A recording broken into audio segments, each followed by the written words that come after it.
നമ്മുടെ പെരുന്ന പോപ്പ് സുകുമാരൻ നായരുടെ മകൻ സുരേഷ് കുമാർ അടുത്ത ജനറൽ സെക്രട്ടറി ആകും എന്ന് ചില നായർ സമുദായ സ്നേഹികളായ ആളുകൾ എന്നെ വിളിച്ച് പറയുന്നുണ്ട്. കേൾക്കുമ്പോൾ നമുക്ക് അങ്ങനൊരു കാര്യം കേട്ടിട്ടില്ല. NSSൽ മന്നത്ത് പത്മനാഭൻ്റെ സ്ഥാപക ജനറൽ സെക്രട്ടറിയായ ഭാരത കേസരിയായ മന്നത്ത് പത്മനാഭൻ ഒരിക്കലും സമുദായ സംഘടന അദ്ദേഹം ഉണ്ടാക്കിയ നായർ വൃത്യജന സംഘമാണല്ലോ പിന്നീട് NSS ആയിട്ട് മാറിയത്. ആളുകൾ തെങ്ങ് കൊടുത്തും കെട്ടുതെങ്ങ് കൊടുത്തും അരി പിരിച്ചുമൊക്കെ ഉണ്ടാക്കിയ ഈ മഹത്തായ പ്രസ്ഥാനം തൻ്റെ കുടുംബത്തിന് വേണ്ടി പതിച്ചു കൊടുക്കാൻ മന്നത്ത് പത്മനാഭൻ ചെയ്തിട്ടില്ല, കിടങ്ങൂർ ചെയ്തിട്ടില്ല, പിന്നീട് വന്ന പണിക്കരിയേട്ടൻ നാരായണ പണിക്കരിയേട്ടൻ ചെയ്തിട്ടില്ല. പക്ഷേ സുകുമാരൻ നായരുടെ കാലത്തെത്തിയപ്പോൾ NSS അതിൻ്റെ ലക്ഷ്യത്തിൽ നിന്നൊക്കെ മാറി. NSS ഹിന്ദു ക്ഷേമത്തിന് വേണ്ടിയിട്ടുണ്ടാക്കിയ ഒരു സംഘടനയാണ്, നായന്മാരുടെ മാത്രമല്ല.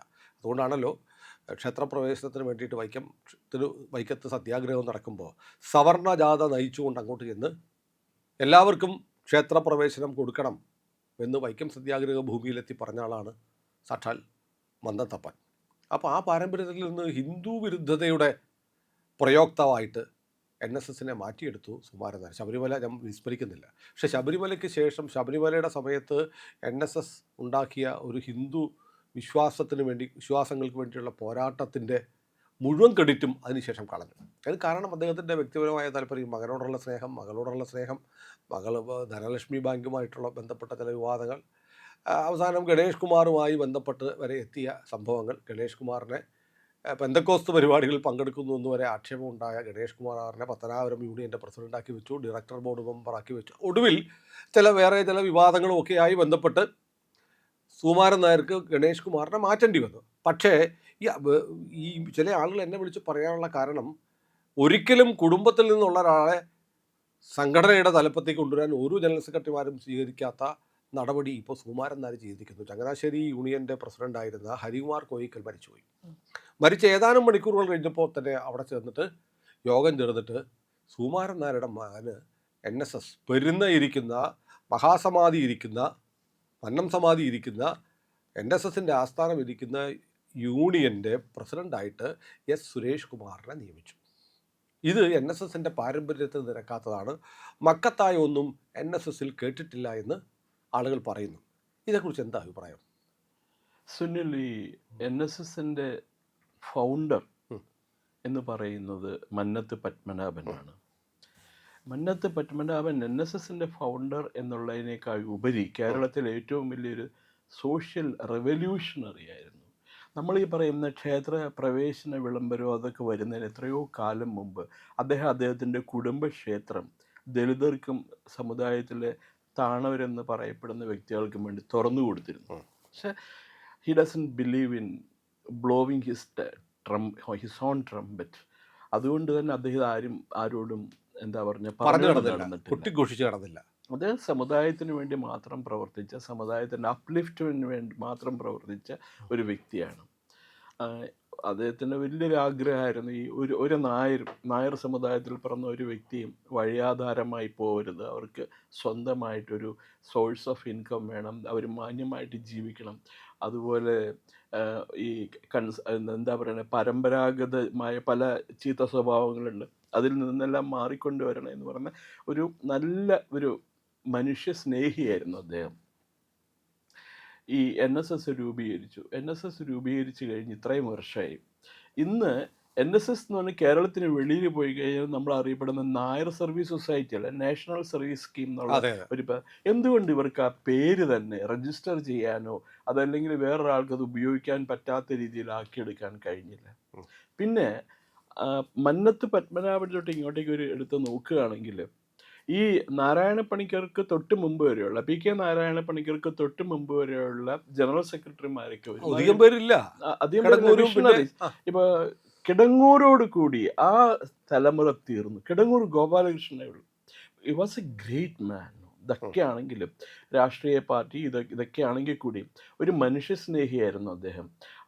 കേരളത്തിലൊരു പ്രമുഖ രാഷ്ട്രീയ നേതാവിൻ്റെ സുഗമമായ പ്രവർത്തനത്തിന് വേണ്ടിയാണ് അദ്ദേഹത്തെ സിംഗപ്പൂരിലേക്ക് നാട് കടത്തിയത്. സിംഗപ്പൂരിൽ ഹൈക്കമ്മീഷണറായിട്ട് പോയ നായന്മാരെല്ലാം എന്താ പറയുക ഒരു പരുവായിട്ട് തിരിച്ചു വന്നിട്ടുള്ളൂ. കാരണം അവർ അറിയില്ലേ, സുനിൽ അറിയും, പണ്ടത്തെ റോയുടെ മേധാവി ഉണ്ടായിരുന്നു K Shankaran Nair, Kinattinkal Shankaran Nair, Indian James Bond എന്നാണ്. ഇപ്പൊ നമ്മളിപ്പോ ഡോവലിനെ കുറിച്ച് പറയുന്ന പോലെ ആൾക്കാർ ശങ്കരൻ നായരെ കുറിച്ച് പറയുമായിരുന്നു.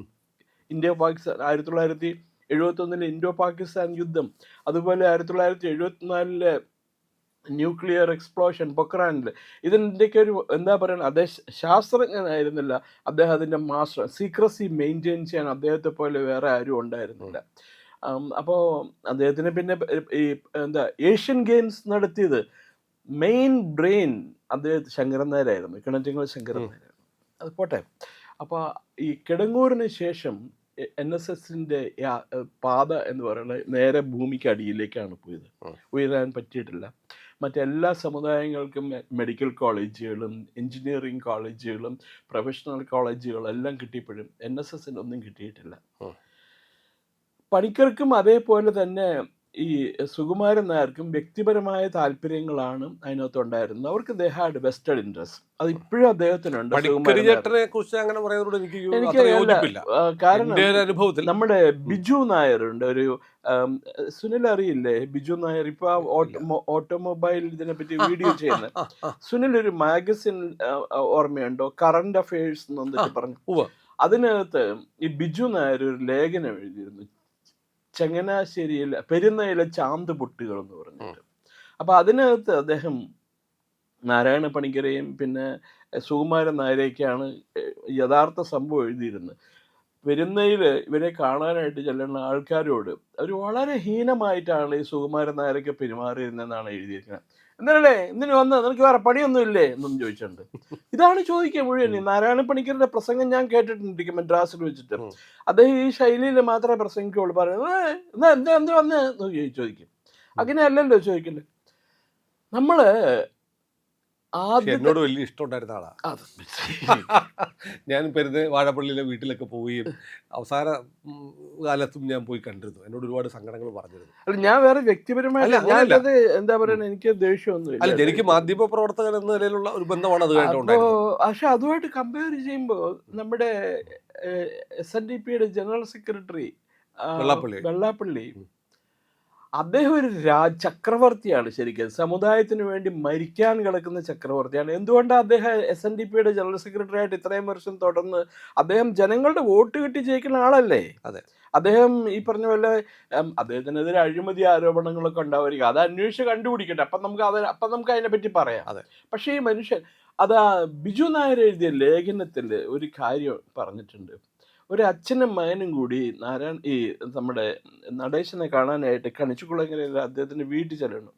അപ്പം എന്താ കാര്യം എന്ന് വെച്ചിട്ടുണ്ടെങ്കിൽ, ഈ മകന് സർക്കാർ സർവീസിൽ ജോലിയുണ്ട്, സമയം LD ക്ലർക്ക് പറഞ്ഞ സമയം, ഒരേ ഒരു മകനേ ഉള്ളൂ. അച്ഛനും അമ്മയ്ക്കും വയസ്സായി, അച്ഛനൊന്നും തീരെ വയ്യ, നോക്കാൻ ആരുമില്ല. അപ്പോൾ ഞാൻ എന്താ ചെയ്യേണ്ടത് എന്നാണ് ആദ്യം നമ്മുടെ നടേശൻ ചോദിച്ചത്. പറഞ്ഞു ഇവനെ കൊല്ലത്തായിരുന്നു ജോലി, ആലപ്പുഴയിൽ നിന്ന് ഇപ്പോൾ അവിടെ നിന്ന് ഇപ്പോൾ അവനെ കാസർഗോഡേക്ക് ട്രാൻസ്ഫർ ചെയ്തിരിക്കുക. അപ്പോൾ അടുത്ത എവിടെയെങ്കിലും ഒന്ന് കിട്ടിക്കഴിഞ്ഞാൽ എറണാകുളമോ അതല്ലെങ്കിൽ കോട്ടയോ അങ്ങനെയൊക്കെ ആണെങ്കിൽ പോയിട്ട് വരാമായിരുന്നു വീട്ടിൽ. അല്ലെങ്കിൽ പിന്നെ ഈ കിട്ടുന്ന ശമ്പളം കൊണ്ട് വീട് വാടകയ്ക്കെടുത്ത് ഒന്നും തയ്യുള്ളൂ. അപ്പോൾ എന്താ ഉണ്ടായെന്നറിയാമോ? അദ്ദേഹത്തിൻ്റെ പേരും ഡീറ്റെയിൽസൊക്കെ കടലാസിനകത്ത് കൊടുത്തു, എടിച്ചു വായിച്ചിട്ട് മൂപ്പര് ഫോൺ എടുത്തിട്ട് ഉമ്മൻചാണ്ടിയെ വിളിക്കാൻ പറഞ്ഞു. അന്ന് കേരള മുഖ്യമന്ത്രിയാണ് ഉമ്മൻചാണ്ടി. 5 മിനിറ്റ് അവർ സംസാരിച്ചു. അത് ഇന്ന അയാളെ ഇപ്പോൾ ഇവിടുന്ന് കൊല്ലത്തുനിന്ന് കണ്ട് കാസർഗോഡേക്ക് ട്രാൻസ്ഫർ ചെയ്തിരിക്കും. ഇവിടെ ആലപ്പുഴ ജില്ലയിലുള്ള പയ്യനാണ്, അതായത് പാവപ്പെട്ട വീട്ടിലെ ആൾക്കാരാണ്, നിങ്ങൾക്ക് എന്ത് കിട്ടാനാണ് അവരെ അങ്ങോട്ടേക്ക് ട്രാൻസ്ഫർ ചെയ്തിട്ട്.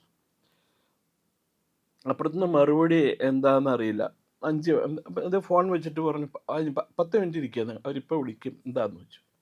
10 മിനിറ്റ് കഴിഞ്ഞപ്പോൾ ഫോൺ വന്നു. ആ യുവാവിനെ ആലപ്പുഴ ജില്ലയിൽ നിയമിച്ചുകൊണ്ടുള്ള ഓർഡർ ഇപ്പം തന്നെ വരും ശരിയാക്കാനായിട്ട്.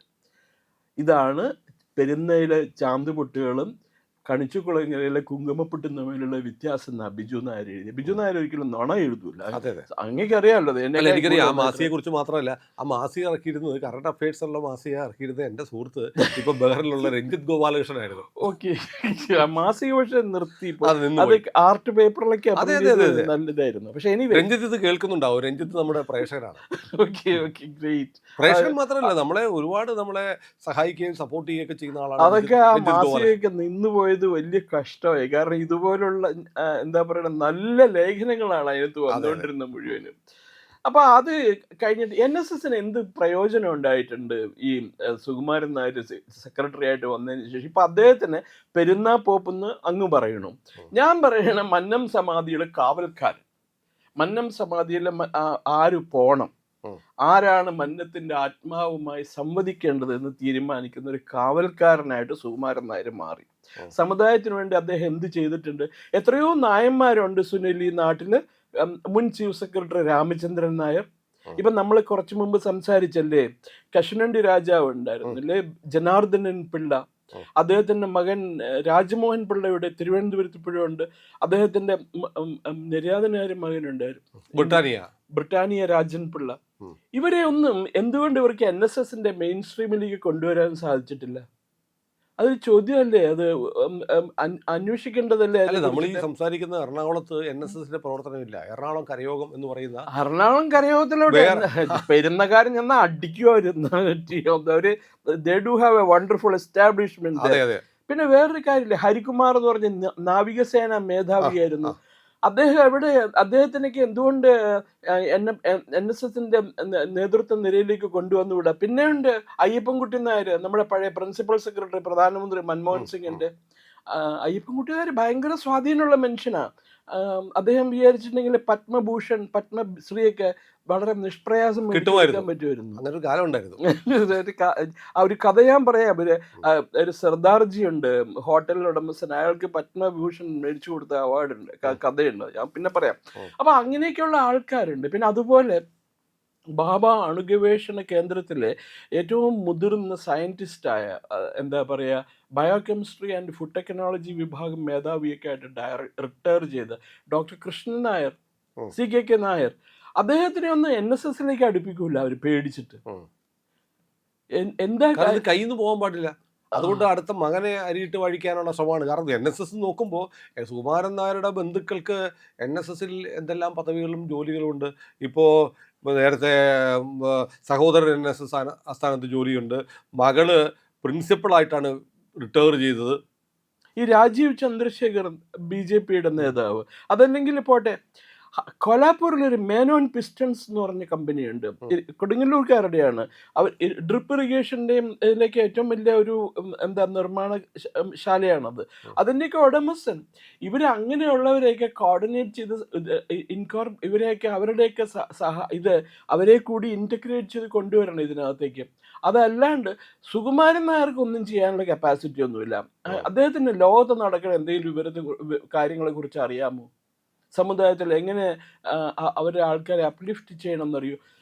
നമ്മുടെ തിരുവനന്തപുരത്തിന് ഇപ്പോൾ അല്ലേ TP Srinivasan, ambassador TP Srinivasan, അദ്ദേഹത്തിനൊക്കെ ഉൾപ്പെടുത്തിക്കൊണ്ട് അവർ NSS പരിഷ്കരിക്കണമായിരുന്നു, റെജുവിനേറ്റ് ചെയ്യണമായിരുന്നു. ഇദ്ദേഹം അവിടെ പെരുന്നതിന് പോയി നേരം വിളിച്ചാൽ വൈകുന്നേരം വരെ കുത്തിയിരിക്കുകയും പിന്നെ ആ കോളേജിന്റെ കാര്യങ്ങളൊക്കെ അന്വേഷിക്കുകയും, മറ്റുള്ള ആരാണ് അതിനകത്ത് കയറാൻ പാടില്ലാത്ത, ആരാണ് കയറാമെന്ന്, എവിടത്തെ നിയമായത്? ഉപരാഷ്ട്രപതി വന്നിറങ്ങിയപ്പോൾ അങ്ങോട്ട് കയറാൻ പാടില്ല എന്ന് പറഞ്ഞതുകൂടെ കേരളത്തിലെ മുഴുവൻ നായർ സമുദായത്തെയും ആക്ഷേപിക്കുന്നു. പിന്നെ അത് മാത്രമോ, വേറൊരു കാര്യം കൂടി ഞാൻ പറയാം. ഈ മന്നത്ത് പത്മനാഭൻ എന്ന് പറയുന്ന ഒരു വലിയ സാംസ്കാരിക നായകനായിരുന്നു കേരളത്തിൽ. അന്ന് ഒരു ചിത്രമെഴുത്ത് KM വർഗീസ് എന്ന് പറഞ്ഞൊരു നസ്രാണി ഉണ്ടായിരുന്നു, മനോരമയിൽ എഴുതി. അയാള് മനോരമക്കാർ കൊണ്ടുനടന്നിരുന്ന വലിയ ആളായിട്ടാണ്. അയാളൊരു പുസ്തകം എഴുതി, പഞ്ചകല്യാണി എന്നൊക്കെ പറഞ്ഞൊരു പുസ്തകം എഴുതി. നായന്മാരെ അപമാനിച്ചുകൊണ്ട് എഴുതിയ പുസ്തകം അത്. ആ പുസ്തകം വായിച്ച എല്ലാവരും മിണ്ടാണ്ടിരുന്നു. ആ പുസ്തകത്തിന്റെ നിരൂപണം എഴുതിയത് മന്നത്ത് പത്മനാഭനാണ്, പഞ്ചകല്യാണി നിരൂപണം. ആ പുസ്തകത്തിനേക്കാളും കൂടുതൽ നിരൂപണം ചെലവായി. ഞാൻ ആ നിരൂപണം വായിക്കണത് നമ്മുടെ ഭാരതീയ വിചാര കേന്ദ്രത്തിൻ്റെ പരമേശ്വർജി എനിക്ക് അത് വായിക്കാനായിട്ട് തന്നു. അന്നേരം വിദ്യാർത്ഥി മിത്രം എന്തൊക്കെയാണ് കോട്ടയത്തെ പബ്ലിഷ് വിദ്യാർത്ഥി ചെയ്തിരുന്നത്. എനിക്ക് അന്ന് തൊട്ട് വലിയ ആഗ്രഹമായിരുന്നു എനിക്കൊരു കോപ്പി വേണം എന്നുള്ളത്. ഞാനത് അന്വേഷിച്ച് നടന്നപ്പോൾ അതിനടുത്ത് ആ പുസ്തകം ഇല്ല. അതെന്താ വെച്ചാൽ അന്ന് ഈ പുസ്തകം റിലീസായ ഉടനെ തന്നെ ഈ പള്ളിയിലെ അച്ഛന്മാരില്ലേ, അവന്മാരെല്ലാം കൂടി അത് മൊത്തം കളക്ട് ചെയ്തുകൊണ്ട് കത്തിച്ചു കളഞ്ഞു. ഓ അന്നേ ഉണ്ട് ഈ അന്നേ ഉണ്ട് ഈ പരിപാടി. അതുപോലെ നമ്മുടെ ചട്ടമ്പി സ്വാമിയുടെ എഴുതിയ പുസ്തകം ക്രിസ്തുമതച്ഛേദനം അതും ഇവര് പോയി കത്തിച്ചു കളഞ്ഞു. കാരണം അവർക്ക് നാണക്കേടാ, മറുപടി പറയാനില്ല അവർക്ക്. ഞാനത് അന്നൊരു നീലകണ്ഠപ്പിള്ളി നീലകണ്ഠൻ നായർ സബടി NSS പ്രസിഡന്റ് ആയിരുന്നു. No more. ഞാൻ അദ്ദേഹത്തിന് പണിക്കരയേട്ടൻ ജനറൽ സെക്രട്ടറി ആയിരിക്കുമ്പോൾ അദ്ദേഹം പ്രസിഡന്റ് ആയിരുന്നു. ഞാൻ പറഞ്ഞു അദ്ദേഹത്തിൻ്റെ അടുത്ത്, എനിക്ക് ഈ പുസ്തകം എന്താ നിങ്ങൾ പബ്ലിഷ് ചെയ്യാത്തത്? അത് ഔട്ട് ഓഫ് പ്രിന്റ്, അത് പ്രിന്റ് ചെയ്യാനായിട്ട് സംവിധാനമൊന്നുമില്ല ഇപ്പൊ. ഞാൻ പറഞ്ഞു അത് ശരിയല്ലല്ലോ. പെരുന്ന നേരെ ഓപ്പോസിറ്റ് NSS പ്രസ് കിടപ്പുണ്ട്, അത് ചെയ്യാനുള്ള ഞാൻ പറഞ്ഞു അങ്ങനെയാണ് ഞാൻ കാര്യം ഞാൻ പത്രക്കാരനാണ്, ഞാൻ ഇങ്ങനെ ഒരു ലേഖനം എഴുതട്ടെ, വാർത്ത കൊടുക്കട്ടെ. അതായത് NSS ഫൗണ്ടറുടെ പുസ്തകം, അതായത് കേരളം മൊത്തം ആദരിക്കുന്ന ഒരു വ്യക്തിയുടെ കളക്റ്റഡ് വോള്യൂംസ്, അദ്ദേഹം എഴുതിയ സാഹിത്യ കൃതികൾ മുഴുവൻ എക്സ്റ്റിങ്ക്റ്റ് ആയി. ഇപ്പം അത് പ്രസിദ്ധീകരിക്കാൻ NSSന് വയ്യ. അപ്പോൾ ഞാനിങ്ങനെ ഒരു വാർത്ത കൊടുക്കാം, അങ്ങേക്ക് എന്താ പറയാനുള്ളത്? നോ നോ നോ നോ അതൊന്നും കൊടുക്കണ്ട, ഞങ്ങൾ പുസ്തകം പ്രിന്റ് ചെയ്ത് കഴിഞ്ഞിട്ട് നിങ്ങളുടെ അഡ്രസ്സ് തരും, ഞാനൊരു കോപ്പി അയച്ചു തരാമെന്ന് പറഞ്ഞു. ഞാൻ പറഞ്ഞു എനിക്ക് കോപ്പി ഒന്നും വേണ്ട, ഞാൻ മേടിച്ചോളാം, പുസ്തകം ഞാൻ പൈസ കൊടുത്ത് മേടിച്ചോളാം. എന്ന് കിട്ടുമെന്ന് ചോദിച്ചു. 3 മാസത്തിനുള്ളിൽ ഞങ്ങൾ ശരിയാക്കി തരാമെന്ന് പറഞ്ഞു. 3 മാസം കഴിഞ്ഞപ്പോൾ മാർക്കറ്റിൽ പുസ്തകം വന്നു. ഞാൻ അങ്ങനെയെങ്കിലും അവരെ കൊണ്ടൊരു തീരുമാനം എടുപ്പിക്കാൻ കഴിഞ്ഞല്ലോ. ഇത് അല്ലെങ്കിൽ എന്താ ഉണ്ടാവുമെന്നറിയില്ലേ. കാര്യം ഞാൻ വർക്ക് ചെയ്യണ ഡൽഹിയിലുള്ള പത്രത്തിലാണ്. പക്ഷെ എന്നാലും NSS എന്ന് പറയുമ്പോഴും ഈ Mannathu Padmanabhan is known all over the country. ഈ രാഷ്ട്രീയ സാമൂഹ്യ സാംസ്കാരിക രംഗങ്ങളിലുള്ള അറിയേണ്ട ആൾക്കാരുണ്ട്. അത് ഞങ്ങളുടെ മാത്രമല്ല, അദ്ദേഹം ഹിന്ദു മഹാമണ്ഡലം ഉണ്ടാക്കിയല്ലേ, ആർ ശങ്കറുമായി ചേർന്നിട്ട് കേരളത്തിലെ മുഴുവൻ ക്ഷേത്രങ്ങളിൽ നടന്ന് പ്രസംഗിക്കുകയും NSSും SNDP ഇനി വേണ്ട, ഹിന്ദു മഹാമണ്ഡലം എന്നുള്ള ഒറ്റ സംഘടന മതി എന്ന തീരുമാനത്തിലേക്ക് വന്ന ആളാണ്. ഇപ്പൊ അത് ആ NSS ഇപ്പൊ യഥാർത്ഥത്തിൽ നായർ സർവീസ് സൊസൈറ്റി അല്ല, നോൺസെൻസ് സൊസൈറ്റി ആയി മാറിയിരിക്കുക. ഇപ്പൊ നാരായണ പണിക്കർക്ക് അല്ലെങ്കിൽ ഇനി കുറച്ച് ദിവസം കഴിയുമ്പോൾ അദ്ദേഹത്തിന്റെ മകളായിരിക്കും വരിക. അപ്പൊ നായർ സുജാത സൊസൈറ്റിയോ അല്ലെങ്കിൽ അങ്ങനെ എന്തെങ്കിലും ഒരു പേര് വരും മിക്കവാറും അതിന്. ഏതായാലും ഒരുപാട് സമുദായ സ്നേഹികൾ നമ്മുടെ ചാനൽ കാണുന്നുണ്ട്. അവരാണ് പറഞ്ഞത് ഇങ്ങനൊരു സംഭവം ഉണ്ടായിരുന്നു, NSSൽ മക്കത്തായം കൊണ്ടുവരണം, മകനെ ഏൽപ്പിക്കാനുള്ള പരിപാടിയായിട്ട് ആശാൻ പോകുന്നുണ്ട്, നിങ്ങളിത് കാണുന്നില്ലേ എന്ന് പറഞ്ഞതുകൊണ്ട് നമ്മുടെ പ്രേക്ഷകരായ നായർ സമുദായത്തെ സ്നേഹിക്കുന്ന ആളുകൾക്ക് വേണ്ടിയിട്ടാണ് നമ്മൾ ഈ വീഡിയോ ചെയ്തത്. അല്ലേ സുനിൽ, വേറൊരു കാര്യമുണ്ട്. ഇതൊക്കെ നോക്കുമ്പോഴും കരുണാനിധിയുടെ മോൻ സ്റ്റാലിൻ, സ്റ്റാലിൻ്റെ മകൻ ഉദയനിധി, ഉദയനിധിയുടെ മകൻ ഇമ്പനിധി, ഇങ്ങനെ പോണ ഒരിടത്ത് മുലായം സിംഗ് യാദവിൻ്റെ മകൻ, എന്താ അയാളുടെ പേര്, മറ്റേ ഒരു യാദവ്, അഖിലേഷ് യാദവ്.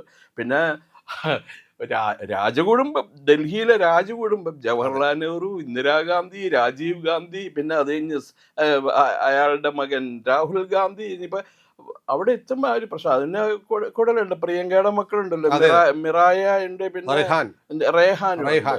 റേഹാന്റെ കല്യാണം കഴിച്ച് കൊച്ചാവും. മുസ്ലിം പെൺകുട്ടിയായിട്ട് കല്യാണം കഴിച്ചു, വിവാഹം കഴിഞ്ഞു. അല്ല, അപ്പൊ ചേരേണ്ടത് ചേർന്ന് കഴിഞ്ഞു അവിടെ. ഏതായാലും NSSനെ മക്കത്തായം നടപ്പാക്കുന്ന സ്ഥാപനമാക്കി മാറ്റുകയാണെങ്കിൽ അത് വിധി കാലം കണക്ക് ചോദിക്കും. അതെ, ഒരു കാര്യം സുകുമാരൻ നായർ അറിഞ്ഞിരിക്കേണ്ടതാണ്. കാരണം ഈ പെരുമ്പാവൂർ NSS ഇതിൻ്റെ ബ്രോഷ്യറിൽ എല്ലാ വർഷവും അവരിങ്ങനെ ആനുവൽ റിപ്പോർട്ട് കൊടുക്കുമല്ലോ, അതിൽ മന്നത്ത് പത്മനാഭൻ്റെ ഫോട്ടോ ഉണ്ട്, പണിക്കർ ഈ സുകുമാരൻ നായരുടെ ഫോട്ടോ ഇല്ല. അപ്പം ഞാൻ അവിടുത്തെ NSSകാരോട് ചോദിച്ചാൽ നിങ്ങൾ ഇദ്ദേഹത്തിൻ്റെ ഫോട്ടോ വെക്കാത്ത അയാളെ ഞങ്ങൾ ഫോട്ടോ പോയിട്ട് അയാളുടെ ഒരു കോലം പോലും വെക്കില്ല ഇവിടെ. Out of question, is no more with us. ഞങ്ങൾക്ക് അയാളെ അടുപ്പിക്കില്ല, അയാളെ we don't have anything to do with him, ഞങ്ങൾക്ക് യാതൊരു ബന്ധമില്ല എന്ന് പറഞ്ഞത്. NSS മീൻസ് നമുക്ക് മന്നത്തപ്പൻ, മറ്റേ സുകുമാരൻ നായർ ഈ NSSമായിട്ട് യാതൊരു ബന്ധമില്ല എന്ന് എൻ്റെ അടുത്ത് പെരുമ്പാവൂർക്കാർ പറഞ്ഞു. ഏതായാലും പ്രിയപ്പെട്ട പ്രേക്ഷകരെ, മറ്റു മാധ്യമങ്ങൾ പറയാത്ത ഇത്തരം കാര്യങ്ങൾ പറയാൻ ഇന്ത്യ ലൈവ് മാത്രമേ ഉള്ളൂ. അതുകൊണ്ട് ഞങ്ങളുടെ കൂടെ നിൽക്കണം. ഞങ്ങളുടെ ചാനൽ കാണാത്ത ആളുകൾ ഉറപ്പായും സബ്സ്ക്രൈബ് ചെയ്ത് കൂടെ നിൽക്കണം എന്ന് ഒരിക്കൽ കൂടി ഓർമ്മിപ്പിക്കുന്നു.